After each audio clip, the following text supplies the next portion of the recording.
Worthy of म्हणजे च्या लायक नसणे. ओके, वर्दी ऑफचा अर्थ होतो च्या लायक नसणे, एखाद्या गोष्टीच्या लायक नसणे. ओके, तो तिच्या लायक नाहीये. He is not worthy of her. तो नोकरीच्या लायक नाही. He is not worthy of job. तो खेळण्याच्या लायक नाही. He is not worthy of play. तो गाण्याच्या लायक नाही. He is not worthy of singing. एखाद्या गोष्टीच्या लायक नसते त्यावेळी वर्दी ऑफचा वापर केला जातो. ओके, तिला सांग तिकडे जा. या ठिकाणी या वाक्यामध्ये काय असते? ऑर्डर असते. ओके, स्पष्टपणे ऑर्डर सांगितलेली असते त्यावेळी आस्कचा वापर केला जातो. ओके, तिला सांग इकडे ये. Ask her to come here. त्याला सांग तिकडे जा. Ask him to go there. त्याला सांग तिकडे जाऊ नको. Ask her to don't go there. त्याला सांग मार्केटमध्ये जा. Ask him to go to market. त्याला सांग क्लासला जा. Ask him to go class. Next, त्याच्या सांगण्यावरनं मी ते केले. तिच्या सांगण्यावरनं मी तिकडे गेलो. ओके, त्याच्या सांगण्यावरनं मी तिकडे ऍडमिशन घेतले. त्यावेळी काय येतं? At someone's behest. ओके, म्हणजे at her behest, at his behest. Okay, आता एक वाक्य, त्याच्या सांगण्यावरनं मी तिकडे ऍडमिशन घेतले. I took admission there at his behest. तिच्या सांगण्यावरून मी तिकडे गेले. I went there at her behest. तिच्या सांगण्यावरून मी ते केले. I did this at her behest. तिच्या सांगण्यावरून मी शाळेत गेले. I went to school at her behest. Okay, तुला मुलगी कशी वाटली? How did you find girl. तुला पेन कसे वाटले? How did you find pen. तुला लॅपटॉप कसा वाटला? How did you find laptop.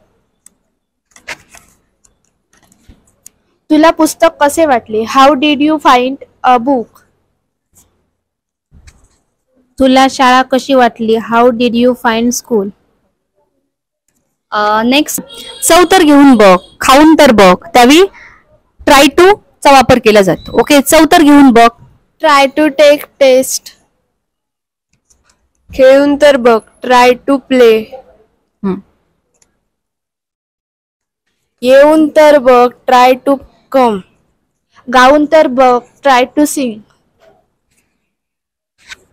वाचून तर बघ. Try to read. नेक्स्ट, असू दे मी करेन, असू दे मी जाईन. ओके, त्यावेळी लेट इट बी चा वापर केला जातो. ओके, एक वाक्य, असू दे मी करेन. Let it be. I will do. असू दे मी खाईन. Let it be. I will eat. असू दे मी लिहीन. Let it be. I will write. असू दे मी सांगेन. Let it be. I will tell. असू दे मी पाहीन. Let it be. I will see. Next, तरी मला सांग, तरी मला फोन कर, तरी मला विचार. त्यावेळी काय कशाचा वापर केला जातो? तर इव्हन देनचा वापर केला जातो. ओके, एक वाक्य, तरीही मला सांग. Even then tell me. तरीही मला विचार. Even then ask to me. तरीही मला बोलो. Even then call me. तरीही मला सांग. Even then tell me. तरी मला फोन कर. इवन देन कॉल मी.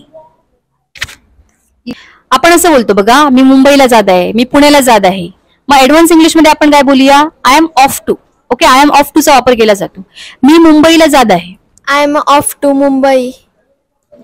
मी गोव्याला जात आहे. I am off to Goa. मी नाशिकला जात आहे. I am off to Nashik. मी पुण्याला जात आहे. I am off to Pune. मी दिल्लीला जात आहे. I am off to Delhi.